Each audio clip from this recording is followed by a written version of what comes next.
Welcome to the Irish Occupational Therapy podcast, hosted by me, Jen Trechek.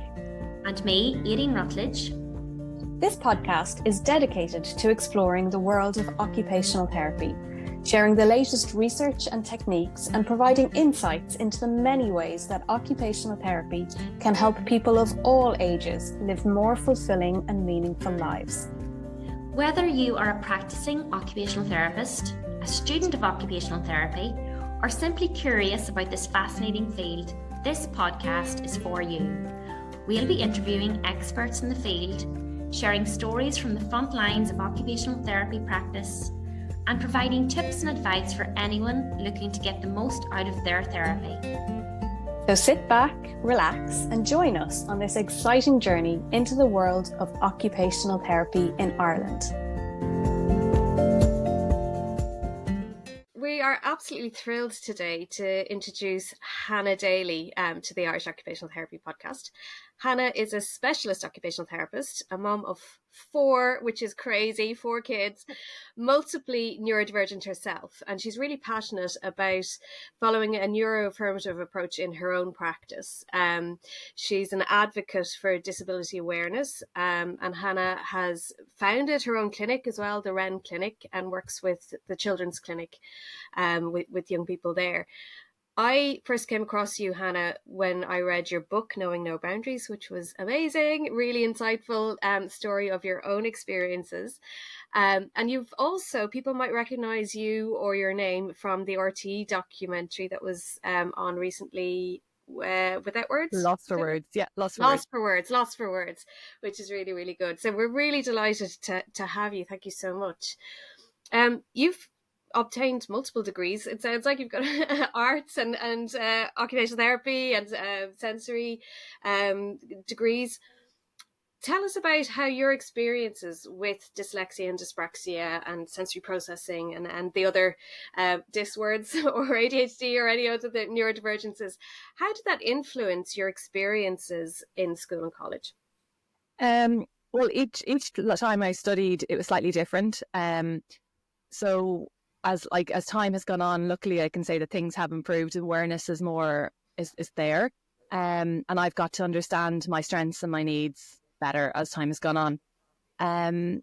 It was really challenging, I suppose, going from primary school to secondary school, where there was a lot more. You need to organise your locker, you need to go to multiple classes.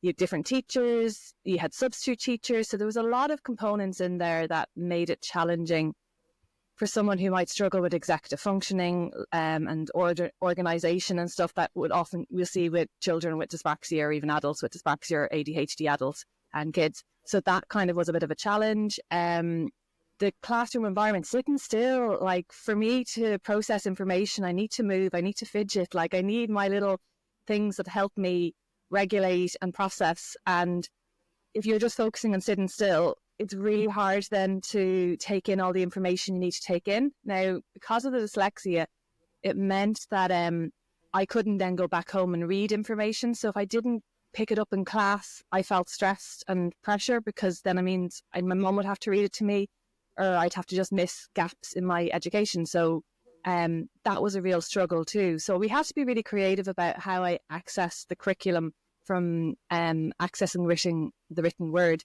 And I used a lot of audiobooks. I went to lectures. I went to night courses with adults as a teenager. And I had a lot of peer support. I was very open, kind of saying to maybe if someone was sitting beside me saying, well, you read that. The way teachers will often say, go on and do page whatever. Well, I couldn't do that. So I needed support from, someone to become my eyes ultimately, and then give me that information. So it was having to be really creative. And then obviously I now only realise as an adult that I'm also autistic.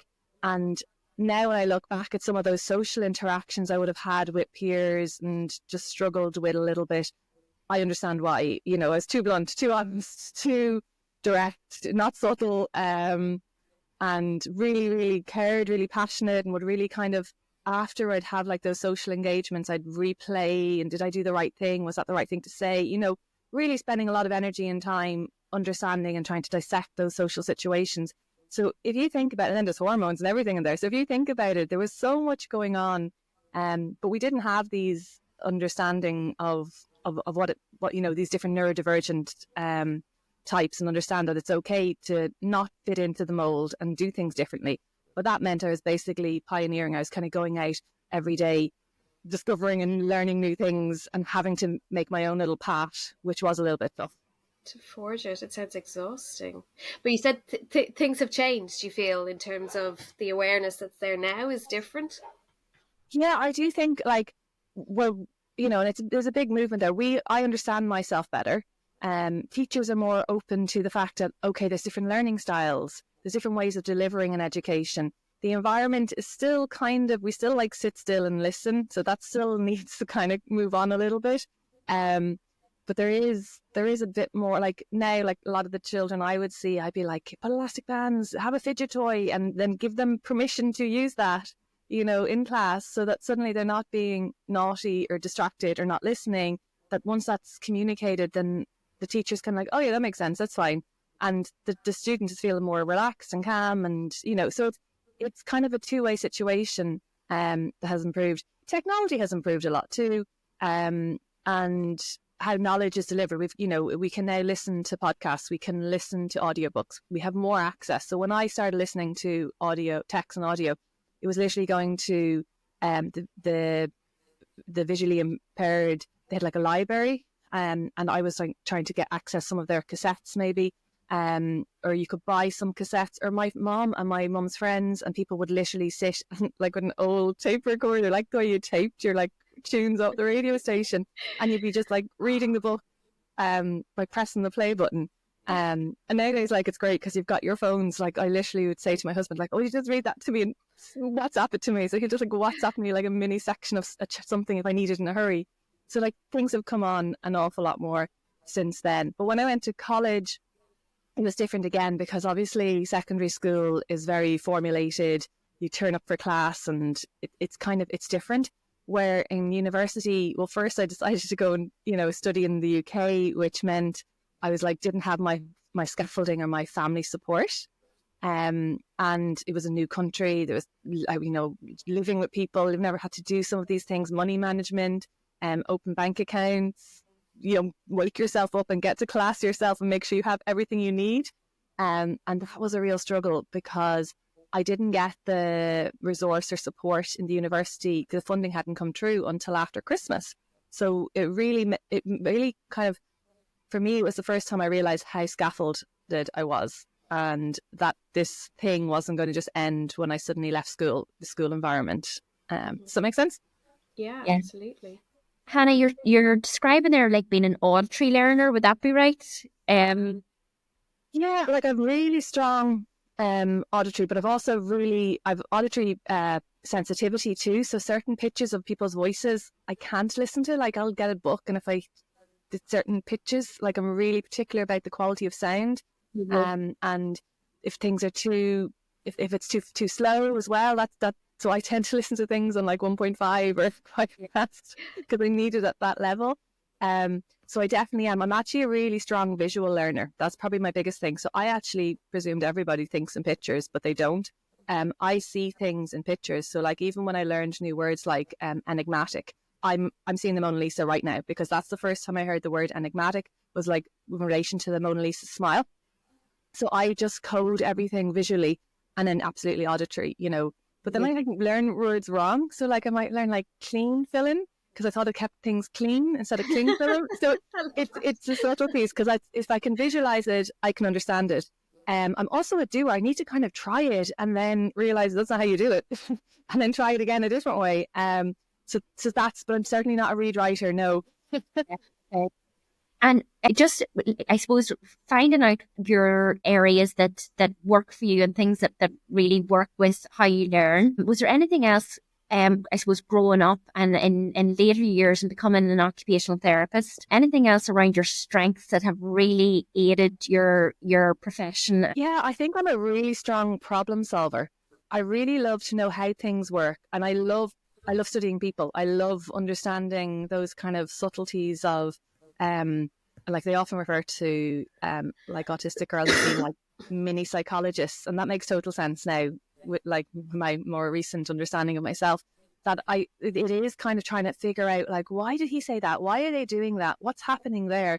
And why isn't it working? And not just being able to find one solution, but my brain naturally kind of goes, what about this? What about that? This might work. That might work. And I think that's a massive thing. Also resilience and confidence to kind of say, this is what I need. And, you know, it's okay to ask for what I need. And not to have to do things in a conventional way, because if it doesn't feel right, then it means it's not working for me. And I need to tweak something or change something. And it can be as simple as literally like, I'll just sit in that chair, or I just need to know the answer and now I can work backwards. So it's just like understanding that there's more than one ways of doing things, and really like analyzing situations and being a real strong pattern recognizer as well. So all of those kind of traits that you could argue they're also, because I'm neurodivergent, I have those to tap into. Mm-hmm. And it's actually tapping into the things that are there, that are easy, and not worrying too much about the things that I can't do, but don't let the things that I can't do stop me from doing the things I want to do. And it's kind of really allowing that, because the worst thing is, I suppose, is giving up. Because, and that's not a criticism to people who do end up deciding, no, this is too much, because things can be too much, but it's allowing yourself the opportunity to potentially fail. Because like I failed loads. I've written a book about it, you know. It's not, and that's okay. That's normal. It's okay to fail. And it's okay to also say, I need a break now, or let's do things differently. But I think it's really important to try. And I think as an occupational therapist, I like what works for me, even with those, you know, different neurodivergents, isn't going to work for the same, and like even if it's the same similar situation for someone else with those neurodivergents, they're programmed differently. We're all different, you know? Mm. And that's why being able to help the person identify what their strengths are, what their needs are, and what their motivation is, because we're not all going to want to reach this, you know, everyone's targets are going to be different. And that's something that I've learned over the course of the years to be comfortable with. I think you mentioned there the advocacy piece, and I think that can be a real challenge, right? First of all, you said recognizing your needs and, you know, being clear about what is going to help you to be a learner, or to integrate, or to do something differently. But then there's being able to translate that and say that to somebody else, and for them to hear it and to respond. And that takes a huge amount of courage and confidence to advocate for yourself. And energy. You're absolutely right. And sometimes, like, people don't get it. Sometimes people just don't, like myself and a friend set up a podcast called Predictably Good, and basically it's trying to help people get the point as to when we say, like, can you turn that radio down? It's not that we're just being fussy or whatever. It's causing me distress. Mm-hmm. If it's at a certain level, like, it actually is a real barrier for me going into maybe a restaurant or something.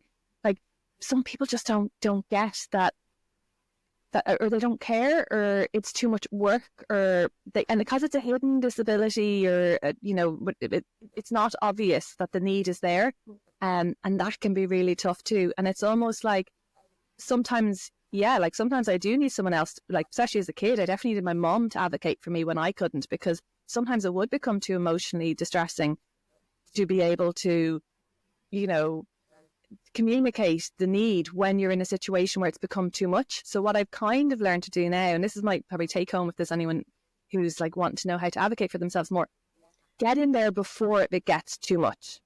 And, you know, because people often say, like, oh, it's not that bad, and then suddenly it's really too bad.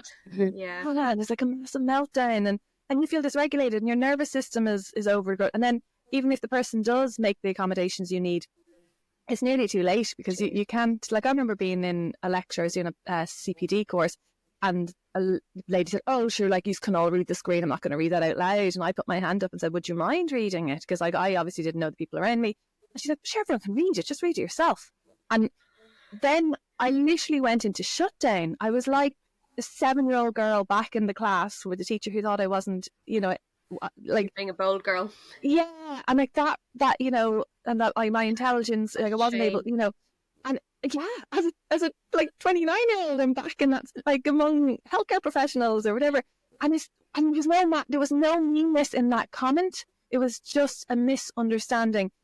And I could rationalize that, but that didn't stop me feeling suddenly like I might as well have been in a lecture in Japanese. Do you know what I mean? It didn't, I just couldn't learn. beyond just that one slide, when they started talking and doing group work, I'd gone into shutdown. So I suppose it's understanding. So if I was to have my time back again, I probably would have gone up and said to the beginning, I don't know if there's going to be any reading. I'm very dyslexic, blah, blah, blah. And just kind of laid the foundation so that when my hand did go up, they went, oh yeah, thanks for reminding me.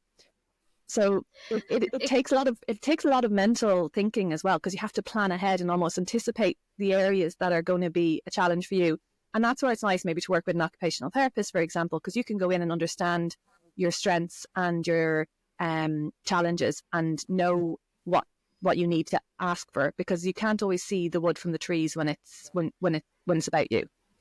Yeah. I think it can be hard sometimes in schools in particular, teachers or SNAs who think that they have the best interest of the young person. So they're like, if someone asks for a break and they're like, just 5 more minutes or just do 10 more minutes. And, thinking that that's encouraging, the person to stay committed or focused, but actually is not listening to what the child or the young person is telling them. I need a break now. So having that in advance absolutely makes sense. But equally not sending them out every 5 minutes for a movement break when actually the transition is dysregulating to get back in, or what does this mean? What am I to do right now? Yeah. So, which comes back to the individualized approach, doesn't it? That, everybody is different and has different needs, and understanding that. Absolutely. Hannah, you've spoken about being proactive around your sensory needs, keeping things really on an even keel so that you're regulated rather than waiting until things go wrong. And you've spoken about scaffolding and how important that was whenever you went to university. Is there anything else that was a challenge for you in that transition away from home to university that you've learned from that could have been different and would be more helpful for others maybe listening? I always remember sharing my belongings with other people was a big issue for me, and I didn't anticipate it until I was suddenly in a dorm with other people, and I didn't want them burning my pots. So, I kept my pots in my bedroom, and I was I lived with an Italian, an Austrian, a Chinese, it was quite multicultural, and I'm like, yeah, in Ireland we keep our pots and pans in our bedroom. And then it backfired, because when they came over for my 21st, they're like, Hannah, you said you keep your pots and pans in your bedroom. I'm like, oh, for a confession. But it's understanding, okay, maybe I could have said, look, I'm not great sharing, I actually need this, but at least I suppose you don't realize, or even the photos of the accommodation didn't look like the photos on the brochure. So when I went in, the room didn't look like the photos, and whoa. So we had to bless my mum, we went and bought paint to paint it the same color as the brochure, but also there was 5, it was stained, it was dirty, and things like that just oh. So I think that kind of maybe kind of breaking down the fairy tales of the idea of this is how it should be and this is what it may most likely will be. But I also have to say, sometimes experiencing different things is where you build and learn your skills. You have to become more. What I would say is, I remember my first day of university trying to get my ID, and the queues, the form filling, the unknown, the new environment, the noise, it was too much for me. Hence why my photo was me crying when I finally got it taken. And I'm like, oh. So had I kind of anticipated that, I might have said, can I come in earlier? Can I come at the end? So there could have been things like that might have been, but I'd never gone to university before. I didn't know what the process was going to be. Your first day is the most difficult day. So having to face that head on first off, it just really is very unnerving. And then I remember going to they gave me this big pack of information, and I had to, I obviously couldn't read it. I'd my mum wasn't even in the house. My flatmates were all out, doing their new student thing. And I turned up for a class and everyone had read this book. And I'm like, you all studied must be an A-level thing, because I stood in the UK. And it turned out it was in that course module that I by week 1 do this, this and this. So then I met this amazing woman randomly. She's Irish. She's a really good friend of mine now, and she's a psychologist. But she was realized that I was Irish and that I was young. She was a few years older, and she came over and she literally highlighted all of the things I needed and when. And then my mum would post me the recordings of the cassette, and then I would go to the British Library and I would get college friends to sit and read the text for me. And it was just a real patchwork quilt, but it meant I had to become super organized to get the information. And then do the essays and do it this way. And I did like some of my essays I did like on video calls. So I'd be like, I don't know. Yeah, and this is the book, and this book she quotes blah, blah, blah, blah, blah, as Q Hofner says. And it was just a really creative way of having to do it until I actually had admin support. So yeah, like, I mean, when I went to university the second time, obviously it was different again, but then the challenges were higher because there was a lot more text to read, there was a lot more terminology to learn. And then there was placements, as an occupational therapist, you're trying to learn about placements and accurate recording of notes. And it was just like the process again of, I know it works for me. Oh, well, we don't do it that way, blah, blah, blah. And then you eventually have to show that you fail before you get the correct support sometimes. And that can be really, that just takes a little chip off you each time. But it does also motivate you, like as a parent, as a therapist, as an advocate, to try and change that for the future, because someone has to be the first person knocking on the door, and we have to learn as we go along. And I think it has made me a better practice educator, being able to kind of look at different learning styles or different ways of delivering information and kind of going, well, what makes you a strong learner? Could there have been things that were different? Being really organized, like I know it doesn't come naturally to me, but I'm almost overcompensate. So if I have a deadline, I do it before the deadline. I move the deadline forward in my head so that I make sure that I achieve, because I have that kind of, and then it's out of my head and it's done.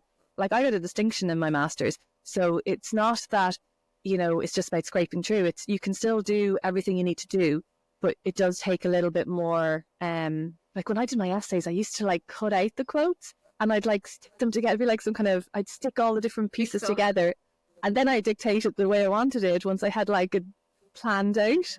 Because again, that's that visual learning piece, and also then sometimes the cart comes before the horse for me, and that's quite common, I think, for neurodivergent people, that they kind of might get to the end result and then work backwards and stuff. And that's also why we use that top-down approach sometimes, or bottom. Like there's different things will work with different people. And I actually, like, I think as a profession, occupational therapy is a great job to be able to work in. And it's such a privilege to be able to work with the families I get to work with, because they're on their journey, and I can I'm really motivated and connect because of that lived experience, but then I've all that clinical experience and, and that those qualifications that really kind of knit really nicely together.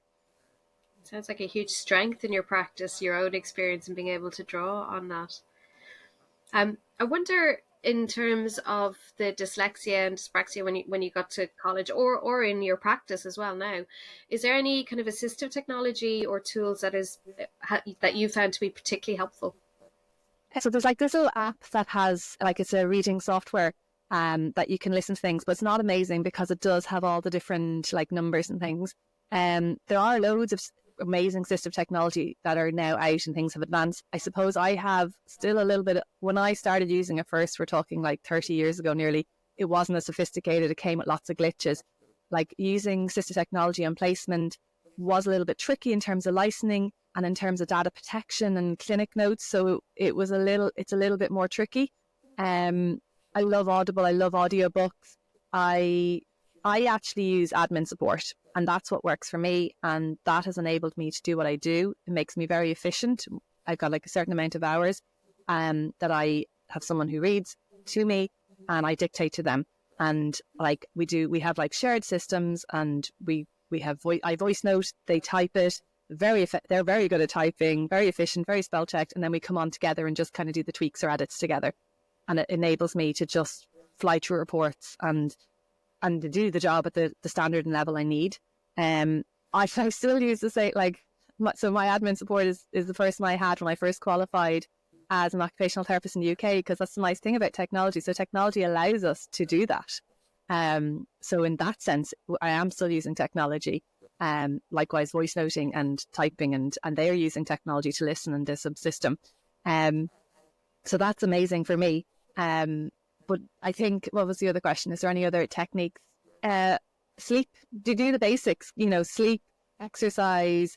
I need my sensory input. I need time, to make sure I have like a lunch break, certain things that may not affect other people as much, but actually because of how exhausting it can be to kind of just keep doing all of this, I need to make sure that I balance that with with downtime and with being more, not having my nervous system always in that fight or flight kind of way, or not way state. And what other things do I tend to do? I wonder. Yeah, I plan a lot, plan diaries, alarms. There's different things. There's one thing I have, I suppose, learned, and it's something, had like a real kind of, not social conscience, what's that word? Like a moment of, have I been teaching people to mask as an OT? The way sometimes we come along and we teach people like social skills, or we teach these things. And I'm like, actually, there's other ways of kind of understanding that. And that was kind of a eureka moment of kind of going, what are we trying to, how do we approach? Trying to fit people into a system rather than changing the system.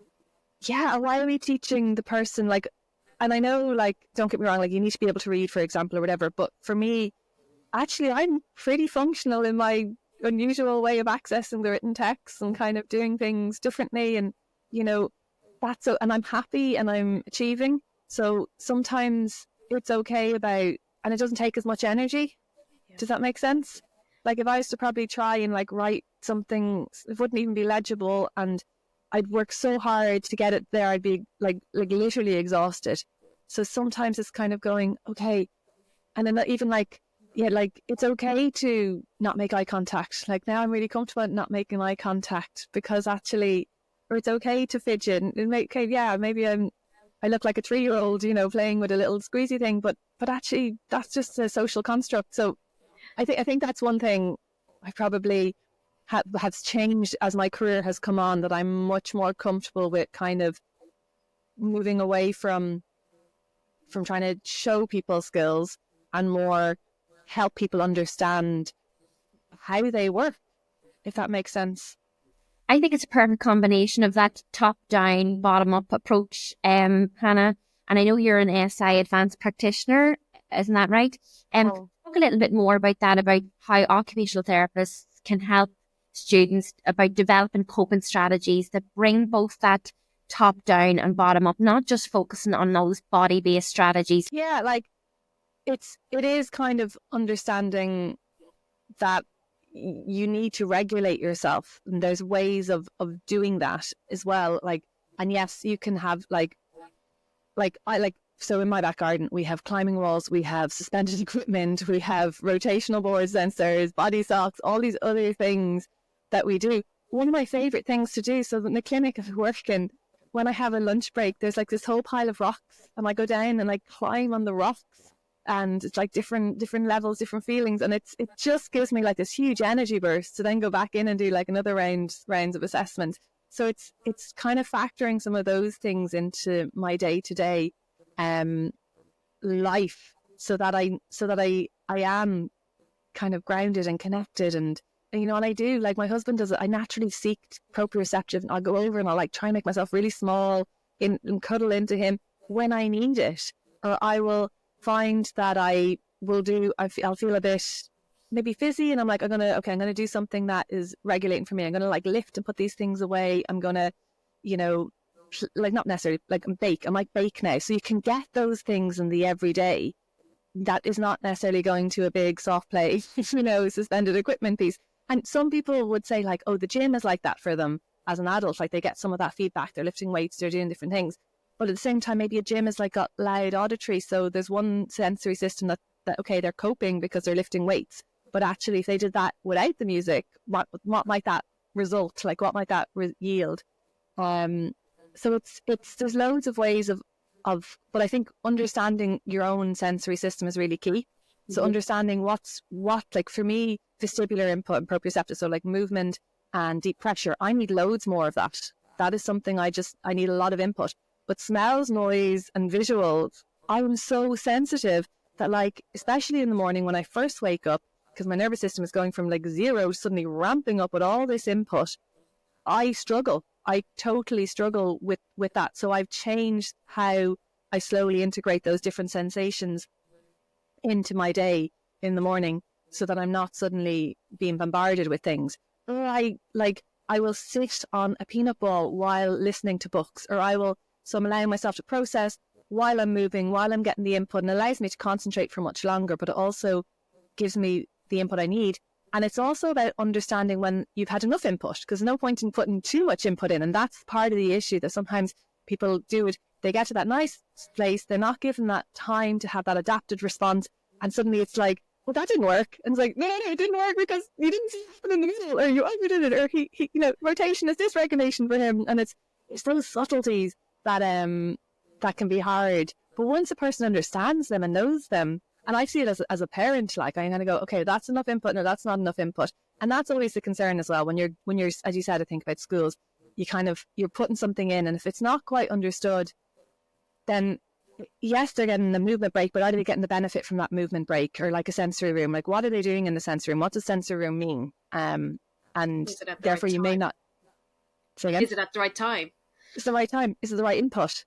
Is it, is a child led? There's going to be key things that aren't necessarily going to be, is the child motivated to do it, or are they doing it? Is there a novelty factor? Is there enough sensory systems, coming together at the right time? And it changes on day to day. Sometimes, a person does need a bit more of an upper, and sometimes they need more of a downer. So an upper for me might be swinging vigorously, and a downer might be a big weighted blanket and just like a big snug with like a dark room, or maybe no music or cam music. And that they're different inputs I need for different reasons, if that makes sense. I probably went on a tangent. No, that's really helpful. Hannah, what's your favourite vestibular input that your go-to for alerting yourself? Oh, let me think. If I'm in a small space, one of the things I do is I'll go with my tippy toes. I like a tippy toe. I love swing. Like, who doesn't love swinging? I love swinging. I quite like roller coasters too, especially like the fast ones, which is funny because my husband won't go on them, so I have to keep going on them with the kids. Yeah. But that's quite a nice one. I love swimming as well. I love the input I get with swimming. It's just really, really nice, especially like there's something about being underwater and kind of just that, it's like the breath work is in there too. Like I really love that. I like going over and back on a peanut ball, and like I love when I go over and back on it and then like get someone to suspend me. Mm-hmm. Like, I just love that sensation of being like suspended, because you got the proprioception in there too, and I think those two together like are just like, as well, when it's swinging, like kicking off something, that sense of like stretching and just end of range while moving is just, it's just lovely. There's so many, like it's, for me, like I go on the zip line still, like with the kids, like I'll do those things because they feel good. And I have to say, I have to love in clinic when I'm like working with a kid and then I'm like maybe demonstrating what you can do, like, well, you could do it like this. I'm like my turn. Like, no, it's my turn. No, I'm not, only joking. But in a sense of like, I kind of go, oh, no, I feel better now. I'm now able to see more things because I've just had that little, up stage. But I think that if I'm on an airplane or somewhere where I can't really get that, I will do the tippy toe walking, and just that little bit of, moving from side to side while in end range is just really, and then just down is quite nice. And then is there anything else? Any other major sensory things that I absolutely love?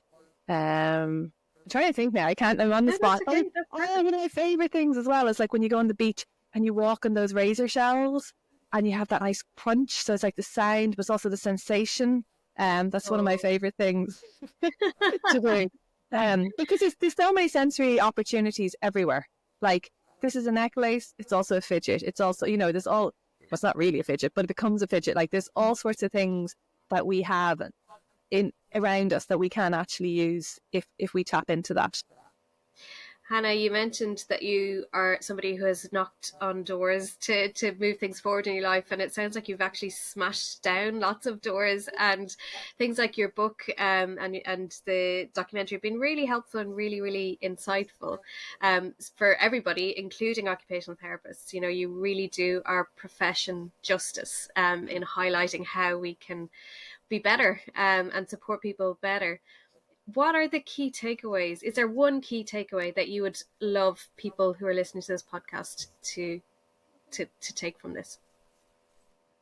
I think valuing people, valuing everyone's life, no matter what way they want to live it, no matter what way they turn up or present to them in the world, supporting people, giving, if someone needs a bit of an up, that kind of, I thought about the symbiotic relationship in the book, where like the feed, a bird takes them off the elephant.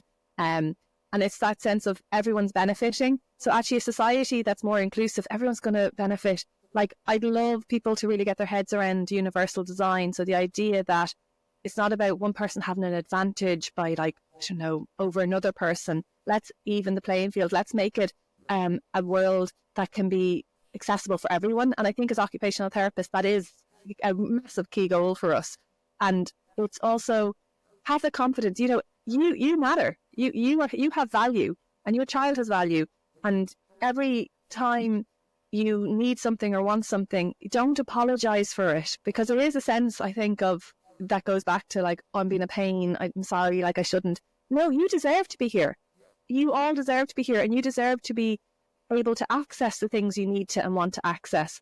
And just keep going. And I don't have all the answers. Like I like, it took me till I was identified as being dyslexic at like 10, dyspraxic at like 5, sensory processing around 17, and then actually an ADHD, so autistic and ADHD, at 37, 38. So I'm still learning, you know, so give yourself a break, and you're brilliant, and just keep going and ask for what you need, and the world is going to get better by having you in it, and having, you know, by asking for these changes. It's part of what needs to happen. I don't know. That's a bit of a long-winded one. But an amazing message. I absolutely love that, Hannah. Thank you so much for being so open about your experiences and for sharing what's helpful for you. And I know that there'll be so many people listening who will just be inspired by what you have achieved. And thank you for joining us. Okay, thanks for having me. Welcome to the Irish Occupational Therapy podcast, hosted by me, Jen Trechek, and me, Aideen Rutledge. This podcast is dedicated to exploring the world of occupational therapy, sharing the latest research and techniques, and providing insights into the many ways that occupational therapy can help people of all ages live more fulfilling and meaningful lives. Whether you are a practicing occupational therapist, a student of occupational therapy, or simply curious about this fascinating field, this podcast is for you. We'll be interviewing experts in the field, sharing stories from the front lines of occupational therapy practice, and providing tips and advice for anyone looking to get the most out of their therapy. So sit back, relax, and join us on this exciting journey into the world of occupational therapy in Ireland.